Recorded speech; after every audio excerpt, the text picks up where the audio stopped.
Concernant les modalités d'accueil, les enfants qui sont accueillis sont les enfants du personnel soignant dont les deux parents travaillent dans le milieu médical ou travaillent de nuit et n'ont aucun moyen de garde. Donc les possibilités de garde s'étendent à la cantine et à la garderie.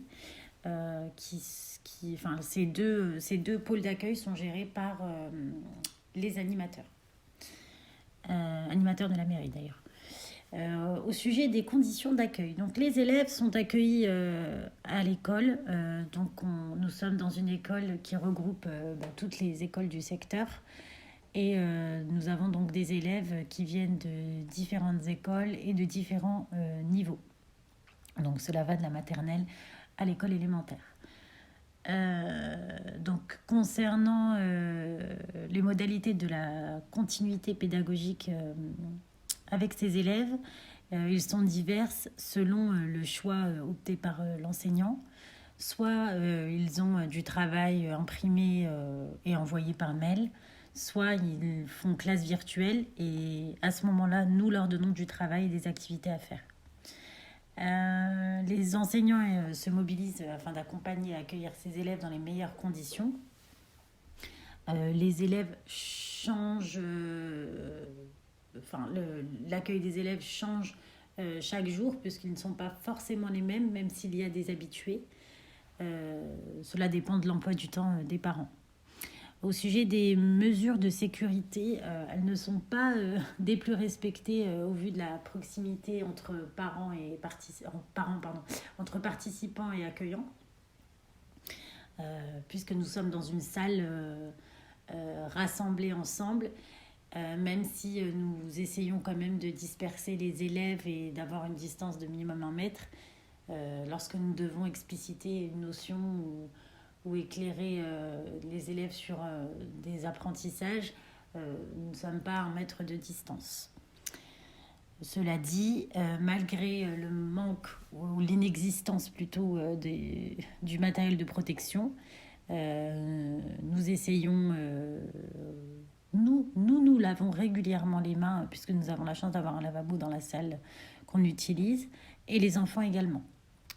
Nous avons juste une solution hydroalcoolique trouvée dans une salle annexe, mais nous n'avons pas été fournis en protection. Donc ni masque, ni gants, ni gel. Concernant le travail qu'ont à faire les enfants, donc nous essayons de leur maintenir un rythme d'école. Et donc, nous faisons en sorte qu'ils puissent travailler une majeure partie de la journée avec le travail donné ou fourni.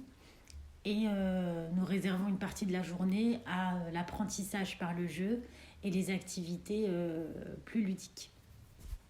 Donc, nous les laissons également se dépenser et s'amuser en temps voulu. Notre ressenti par rapport à ce dispositif mis en place.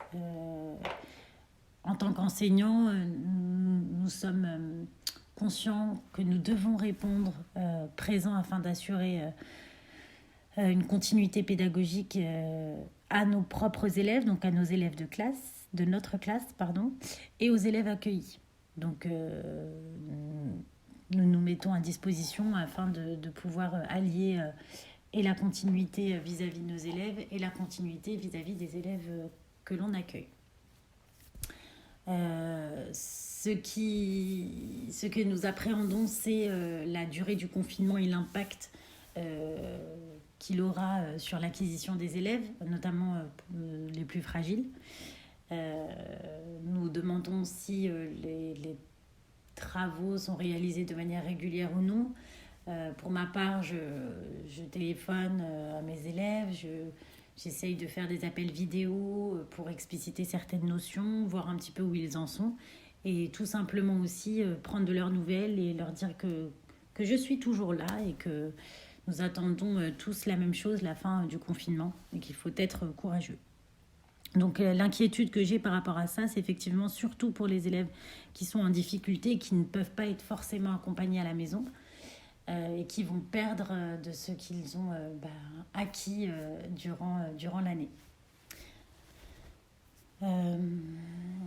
Donc concernant nos classes respectives, chaque enseignant en fait a choisi une méthode d'échange, soit par classe virtuelle, soit par cours support via le CNED ou autre, soit par l'envoi de mails, soit par des impressions pour ceux qui n'ont pas d'imprimante à venir récupérer à l'école. Nous avons mis une permanence à l'école de 2 heures avec bien évidemment aucun parent qui n'entre dans l'école, mais une remise avec des gants et la fenêtre entrouverte. Voilà. Ça, c'était vraiment quelque chose à laquelle on tenait, dans le sens où tout le monde n'est pas équipé d'imprimante ou d'une connexion Internet. Et certains enfants ont besoin de travailler, donc nous avons imprimé les dossiers et invité les parents à venir les récupérer à l'école. Ensuite, afin de garder le lien, comme je l'ai dit précédemment, donc nous contactons nos élèves, nous essayons de les rassurer au maximum et nous échangeons aussi par mail. Donc, nous essayons de maintenir un lien. Voilà. Donc, pour le moment, les vacances arrivent bientôt. Donc, pour l'instant, nous procédons de cette manière. Mais on verra combien de temps dure le confinement et comment nous allons procéder pour les semaines à venir.